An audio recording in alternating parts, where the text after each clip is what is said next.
Hello guys. Ito, samahan nyo ako. Dito po sa probinsya namin, basta masipag ka lang, di ka mawawalan ng ulam. Mangunguha po tayo ngayon ng kulitis. Andito po, libre lang po ito. Kusa pong tumutubo. Ito po. Yan. Hanggang doon po yan, kung saan po may bukid. Ang dami po niyan. Hindi na kailangan bilhin. Basta po ang kailangan, hindi ka lang maarte at matyaga ka dapat kasi po may tinik. Ayan po, ito.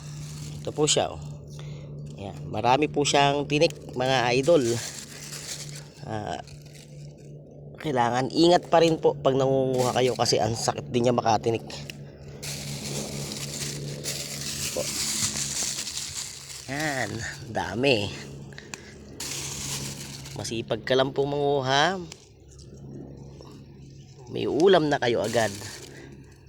Sardinas lang po katapat nito. Pwede na. Guys, tara, samahan nyo ako. Ito po hindi naman pinagbibili. Pinababayaan lang po tumutubo.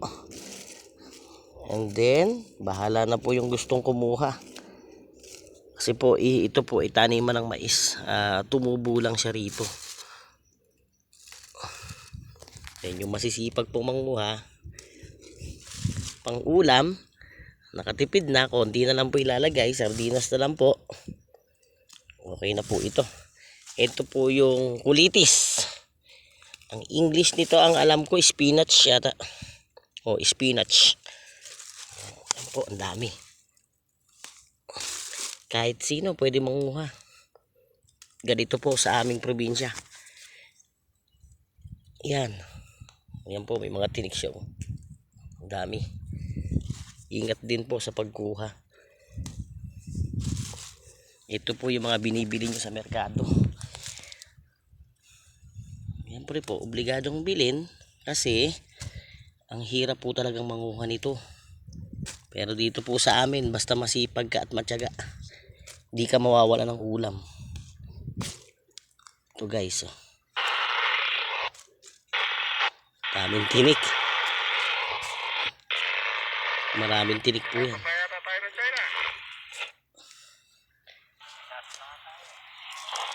Yan, ito po. Unang frequency natin, ilipat nyo ron. Yan. Tiger 1, monitor mo ba? Natin na piki. Ito na guys, ang bilis makadami oh. Hindi pa ako nakakalayo, pero meron na agad. Yan. Basta po ingat lang po sa pagkuha nito. Meron po nito, meron din po nito yung walang tinik. Kulitis babae po ang tawag sa amin nun. Dito po sa amin, kulitis babae ang tawag. Yun po yung walang tinik.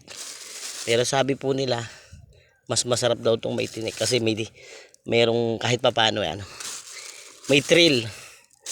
Kasi bago mo siya iluto, tatanggalan mo pa siya ng tinik. Ito pa mga idol oh.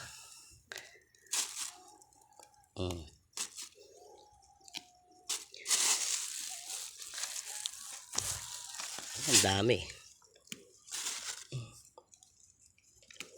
Kita nyo mga idol, saglit lang. Ang dami na agad oh. Tara po, gabi tayo dito. Ito mas madami. Diba? Kusang tumutubo lang yan. Hindi naman siya pinupunla. Hindi siya itinatanim. Ganito po siya. Ayan o. Aray ko, may tinik. And then, hindi lang po siya may tinik. May kasama rin po siyang langgam na kulay pula. Ewan ko ba, hindi naman siya matamis. Pero may langgam. Ginagapangan ng langgam. Ayan o. Dami siyang tinik idol o. Tatalim. Aray ko.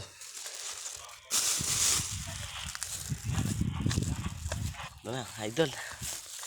Ito na yung nakuha natin. Paparisa na lang to. Pag may pera, parisa ng longganisa. Pag sakto lang po at nagbabudget, tama na po yung sardinas.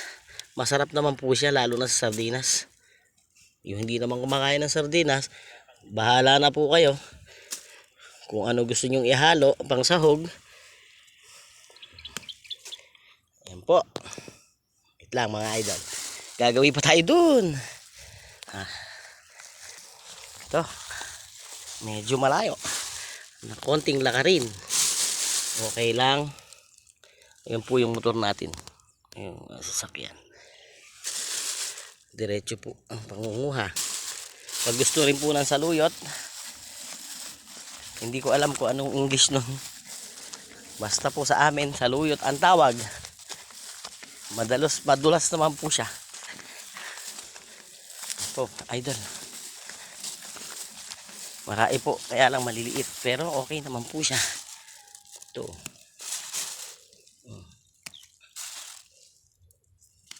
Damo lang po, no? Damo lang dito sa amin yan. Hindi naman siya ibinebenta. Lalo po dito sa may bukid. Manguha ka kung gusto mo. Yun po ang ano ng mga may-ari. Kasi hindi naman nila tinanim to. Tumubo lang ng kusa. Pinagtamdan po ito mga idol ng mais. Yan po.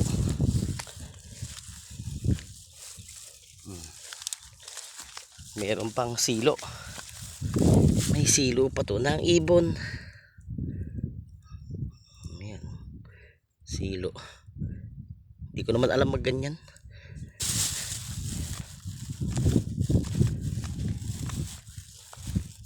Ito mo, may silo. Wala nga kayo, basta ako mangunguha ng gulay.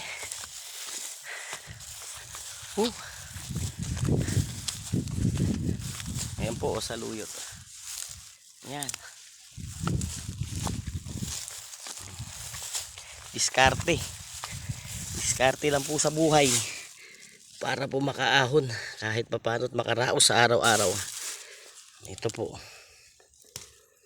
Pwede po ito, gisa lang. Lagyan nyo ng kahit anong gusto nyo. Ayan mga idol.